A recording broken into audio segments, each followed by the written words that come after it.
Olá amigos, sejam bem-vindos. Aqui é o Anderson Loureiro. Antes de eu começar a análise da partida, eu quero agradecer aí o pessoal que se inscreveu no canal. Eu peço que vocês fiquem à vontade para fazer aí os seus comentários nos vídeos, deixar aí suas dúvidas e sugestões, compartilhar os vídeos com seus amigos e colocar o curtir no vídeo. Para você que não é inscrito no canal, inscreva-se no canal. E mais uma dica: quando você se inscrever no canal, você coloca clica no ícone de notificações, que normalmente é um sininho aí embaixo do vídeo, para que você, assim que eu postar os novos vídeos, você receba e fique por dentro das novas atualizações aqui do canal. Ok? Bem-vindos ao clube. Então vamos para a partida. Essa partida foi jogada entre Magnus Carlsen contra o seu compatriota aqui, o Hans Krogh Harestad. Foi uma partida muito bonita por parte do Magnus Carlsen. Eu, quando vi pela primeira vez, eu fiquei assim bastante impressionado com o ataque final e resolvi colocar aqui no canal a análise dessa partida. Espero que vocês gostem. Vamos lá, vamos começar aqui. Magnus Carlsen de brancas, ele tinha apenas 12 anos de idade e com 2.385 de rating. O Hans Krogh Harestad tinha 2.249, uma partida assim de um nível bastante bom, que nós vamos ver agora. Magnus Carlsen começou aqui com E4. A resposta foi E5, cavalo F3, cavalo C6, bispo para B5. A Magnus sai aqui com a abertura Ruy Lopes. E aqui o Harestad escolhe a variante com A6. Depois de bispo A4, cavalo para F6, atacando aqui o peão central. Roque, jogada normal aqui da linha. E o Harestad escolhe B5. Uma outra ordem para jogar a variante fechada da Ruy Lopes é jogando bispo E7. A ordem mais direta, desenvolvendo aqui um bispo. E aí a partida continuaria com torre E1, defendendo o peão. B5, bispo B3, D6, C3, roque, H3. Essa seria a ordem mais jogada. A gente vai ver que a partida vai acabar chegando nesta posição também, mesmo o Harestad jogando B5. Então depois de B5, bispo B3, bispo E7, torre E1 para defender o peão, D6, C3, roque, H3. Ok, chegamos na posição clássica aqui da variante fechada da Ruy Lopes. Aqui o Harestad escolhe a variante Chigorin com cavalo para A5. Com cavalo para A5 nessa posição, as pretas ganham aqui um tempo com essa ameaça de trocar cavalo por bispo. O bispo de casas brancas nessa linha da Ruy Lopes, ele é muito importante, é uma das peças que as brancas, dentro da teoria da Ruy Lopes, procuram preservar. Então, a ideia com cavalo A5 é ganhar um tempo atacando o bispo de B3, para depois prosseguir aqui com C5 e iniciando uma ofensiva aqui na ala da dama das brancas. Depois de bispo C2, então C5, e aqui as brancas jogam D4, já marcando presença no centro. Já coloquei uma setinha aqui indicando a pressão aqui sobre E5. Cavalo está pressionando E5, agora o peão. Por causa disso, as negras jogam aqui dama C7. Dama C7 não só protege o peão em E5, como coloca a dama numa posição em que, em algumas variantes, ela pode pressionar aqui na coluna C, depois da troca aqui no centro. A dama em C7, uma vez que desenvolva também aqui o bispo de C8, a gente pode trazer uma das torres para C8 e então, junto com a dama aqui em C7, pressionar a coluna C em algumas variantes. Magnus continua aqui com o cavalo de PD2, a manobra típica do cavalo na Ruy Lopes, nessa variante fechada, e em muitas outras variantes da Ruy Lopes, é trazer o cavalo para G3 ou E3 via D2, F1. Ele pode vir ou para E3 ou para G3. As pretas continuaram com o cavalo C6, e aqui quase que um convite para as brancas cerrarem o centro, né, com D5. E foi o que o Magnus Carlsen fez. Jogou aqui D5. Harestad continuou com o cavalo D8. A ideia do cavalo D8 por exemplo, depois de C4, manobrá-lo via B7 para C5. Então, o cavalo D8 é uma ideia interessante. E aqui o Carlsen já questiona aqui os peões da ala da dama das pretas, jogando o movimento A4. A4 de imediato já ameaça ganhar um peão, visto que a torre de A8 está desprotegida. Então, a ameaça é tomar aqui, e as pretas não poderiam retomar, senão perderiam a torre de A8. Então, A4 já deixa uma questão aqui para as pretas resolverem. O Harestad jogou aqui torre A7 para colocar a torre sobre a proteção da dama de C7 e poder então retomar de peão, caso o Magnus Carlsen resolvesse tomar ali em B5. A partida continuou com o cavalo para F1 e aqui as pretas jogaram G6. Com este lance e com um outro lance que elas vão fazer mais tarde, que é o lance F6, as pretas vão procurar marcar aqui as casas F5, G5 e H5. São casas que normalmente são possíveis saltos dos cavalos aqui, uma vez que eles se encontrem em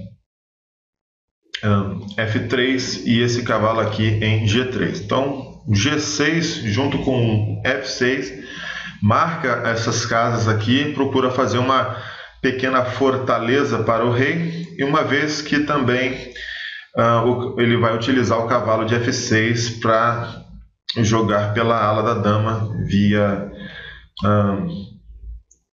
D7, B6. Bom, vamos ver a partida. A partida continuou com o bispo H6, ameaçando a torre de F8, e por isso Harestad jogou torre para E8.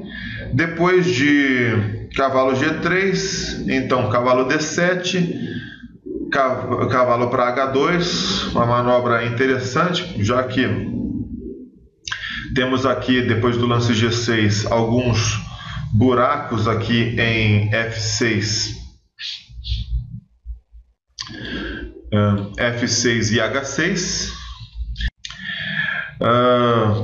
Por isso ele joga cavalo H2 para trazer o cavalo aqui em G4 em momento oportuno. Harestad continuou com F6, bispo E3. É interessante bispo E3 porque com F6 as pretas estavam ameaçando jogar G5, nessa posição. Depois de F6, as pretas estão ameaçando jogar G5, e o bispo aqui em H6 poderia ficar preso diante a cavalo F7. Então ele preserva o bispo jogando bispo para E3.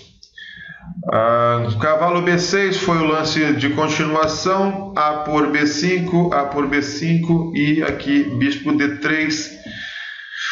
Carlsen faz uma rápida ameaça aqui sobre o ponto B5, por isso o seu oponente jogou bispo para D7 para defender o peão. Dama para D2, cavalo para F7, torre por A7, dama por A7, dama E2. E aqui a gente chega numa posição onde o centro está cerrado e as brancas vão procurar fazer manobras na ala do rei, procurando melhorar a posição das suas peças, enquanto do lado contrário as pretas vão procurar melhorar a disposição das suas peças, tentando dar uma resposta, uma contra-resposta, né, aqui na ala da dama. A partida continuou com dama A6, visto que dama E2 pressiona aqui B5, então dama A6 protege o ponto B5. Magnus continua com cavalo G4, já está colocando suas peças em casas mais ativas para iniciar um ataque. Rei para G7, o rei guarda ali a casa H6. Bispo para C1, cavalo A4, bispo C2, torre para A8, dama E3, dama fica ali de olho na casa H6, e aqui C4. C4 é uma ideia interessante, eu já marquei aqui a manobra que é possível de cavalo para C5, podendo entrar em B3 ou D3, dependendo da situação. E aqui as brancas têm que tomar um certo cuidado, porque parece que a ofensiva das pretas na ala da dama está um pouco mais adiantada do que a ofensiva das brancas na ala do rei.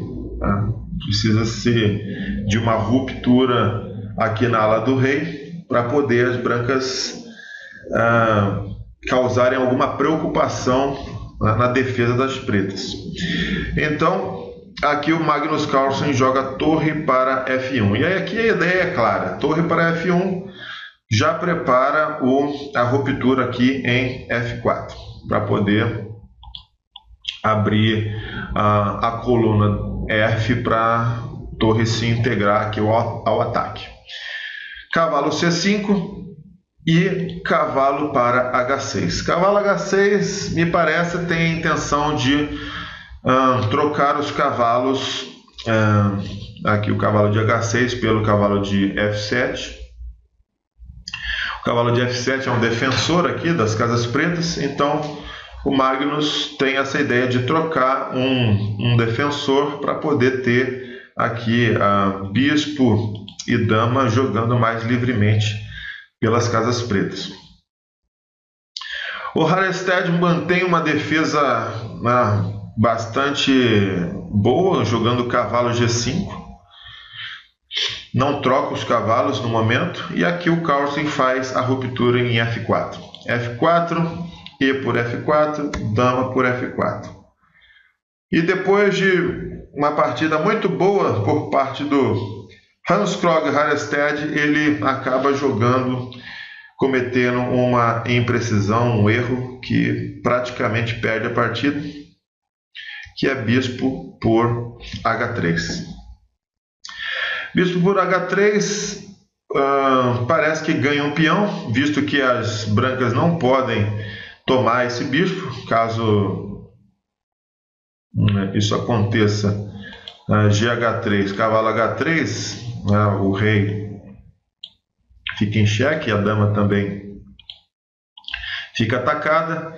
Então, bispo por H3, o bispo é intomável, mas é óbvio que alguém do nível do Magnus Carlsen não tomaria esse bispo, e joga um lance fortíssimo, que é dama para H4, ameaçando agora ganhar a peça em H3. O Harestad então vai ter que perder um tempo aqui jogando o bispo para D7 para não perder a peça. E aqui o Carlsen faz uma jogada bastante interessante que você pode tentar achar o lance que o Carlsen jogou na posição, pausando o vídeo e procurando descobrir o lance que o Carlsen fez. Eu já vou dar a resposta e o lance foi E5. E5 é um lance muito interessante porque envolve um sacrifício de peão, mas que serve para abrir essa diagonal para o bispo de C2. O bispo de C2 começa a se juntar ao ataque. Aqui o Harestad jogou D por E5. F por E5 não era bom, obviamente por causa de bispo por G5, ganhando uma peça. Mas depois de D por E5, o Magnus Carlsen vem com um belíssimo lance, cavalo H5 cheque. Cavalo H5 cheque é um lance que exclama. Cavalo H5 cheque, e aqui as pretas têm algumas opções. Por exemplo,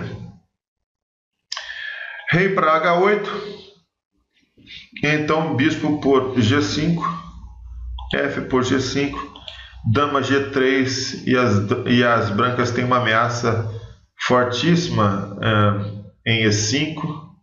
Cavalo pode entrar em F7 dando cheque, caso, por exemplo, a dama tente defender esse peão via D6. As pretas teriam que perder algumas peças aqui para tentar parar o ataque das brancas. Depois de cavalo H5, outra opção seria rei por H6, mas que perde fatalmente por cavalo F6 cheque, rei G7, bispo por G5, ameaçando entrar em H7 agora. E se H5, cavalo por H5, GH5, dama H5, ameaçando mate aqui em H7. Ou, caso torre para H8, mate em F7. Também uma posição perdida para as pretas. Eu vou fazer o lance da partida agora, cavalo H5 cheque, G por H5, interessante, aqui a gente nota melhor a força de cavalo H5, por causa da diagonal do bispo aqui de H7, que fica totalmente livre. Depois de GH5, como que as brancas continuaram o ataque? Como que o Magnus Carlsen, com 12 anos, continuou o ataque nessa posição? Bom, mais uma posição aí para você pausar o vídeo e tentar descobrir como que as brancas continuam o ataque nesta posição. E aqui o Magnus Carlsen vem com o belíssimo Sacrifice of Queen, dama por G5 cheque. Dama por G5 cheque, aproveitando aqui a entrada da torre em F7 para um ataque mortal contra o rei. Dama por G5, e aqui o Harestad continuou com F por G5. Outras opções seriam rei para F8, e aí dama G8 mate, ou rei para H8, cavalo F7 mate. Então Harestad continuou com F por G5, então torre F7 cheque, e aqui Harestad continuou com rei para H6 e levou o mate em H7. Se ele joga rei para H8, também levaria o mate em H7. Então aqui, torre F7 cheque, rei por H6, torre por H7, cheque mate. Que posição linda de se ver. Um ataque espetacular de Magnus Carlsen com apenas 12 anos, 2.385 de rating. Era o presságio de realmente um novo campeão mundial. Muito bonita a partida. Eu até gostaria de voltar aqui a posição onde ele começa o ataque dele, né, depois de bispo D7, onde ele joga E5. E aqui você pode observar que todas as peças das brancas, o bispo em C1, o bispo em C2, o cavalo em H6 e o outro em G3, a dama em H4 e a torre em F1 estão todas juntas no ataque. Algo que meu pai sempre dizia: você não deve atacar com apenas duas peças. Todas as suas peças têm que estar em harmonia no ataque. E aqui o Carlsen dá uma demonstração cabal de como isso deve ser feito. Gostaram do vídeo? Coloquem o curtir no vídeo, compartilhem com os amigos. Espero que tenham aprendido alguma coisa com Magnus Carlsen aqui com 12 anos. E eu espero vocês no próximo vídeo. Um grande abraço.